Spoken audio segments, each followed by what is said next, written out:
धेरैलाई थाहा नै हुँदैन साधै जस्तो देखिने सिर्काले यति धेरै कमाल गर्न सक्छ भनेर। औँलामा काँडा छिर्यो भनेर सुई लिएर छेडछाड नगर्नुहोस्। 1. औँलामा नुन र सिर्का हाल्नुहोस्। लगभग 90 डिग्री जतिको तातो पानी थपेर औँला 3-4 मिनेट डुबाएर राख्नुहोस्। तपाईको काँडा आफै बाहिर निस्किन्छ। कुनै पीडा छैन, कुनै झन्झट छैन। 2. दाँत कति माछ्यो पनि पहेँलो नै देखिन्छ। मन परोस् कि नपरोस् दाग त उठ्दैन। एक कटौरामा न्यानो पानी र सिर्का मिसाउनुहोस्। टुथब्रसलाई त्यही भिजाउनुहोस् अनि ब्रसमा नुन र टुथकोस्ट राखेर दाँत माझ्नुहोस्। 1 हप्ता गरेपछि तपाई आफै भन्दिनुहुन्छ दाँत त सच्चिकै चम्किलो भयो। 3. अण्डा उमाल्दा चर्किन्छ। सिर्काको 2-3 थोपा पानीमा हालिदिनुहोस्। यसले अण्डाको छिल्का कडा राख्छ। उमालेपछि छिल्का एकदमै सजिलै छुट्टिन्छ।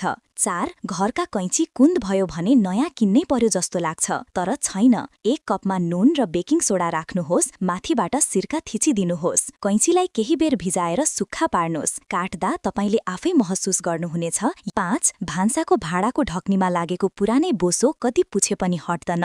स्प्रे बोतलमा सिर्का, टुथपेस्ट र न्यानो पानी मिसाएर ढक्नीमा स्प्रे गर्नुहोस्। 15-20 सेकेन्डमै बोसो पग्लिन्छ र एक पटक पुछ्दा नै सफा। 6. भाँडाको तल्लो भाग कति जलेर कालो भयो भनेर धेरैले फालिदिन्छन्, तर फाल्नै नपर्ने उपाय छ। नुन, बेकिङ सोडा र डिश सोप छर्कनुहोस्। माथिबाट पेपर टावल राखेर सिर्का खन्याइदिनुहोस्। 20 मिनेटपछि पुछ्दा जलेको बोसो चिप्लिएर निस्कन्छ। 7. चुलोको तेल बाकस पुरै बोसोले भरिएको देखेर धेरैले पानीमा नै डुबाएर धुने गर्छन्, तर सही उपाय यस्तो हो। पहिले डिश सोप हाल्नुहोस्। माथिबाट बेकिङ सोडा छर्कनुहोस्। सिर्का खन्याएर फिजिन दिनुहोस्। तेस्रोकै चरणमा 200 डिग्री जतिको उम्लिएको पानी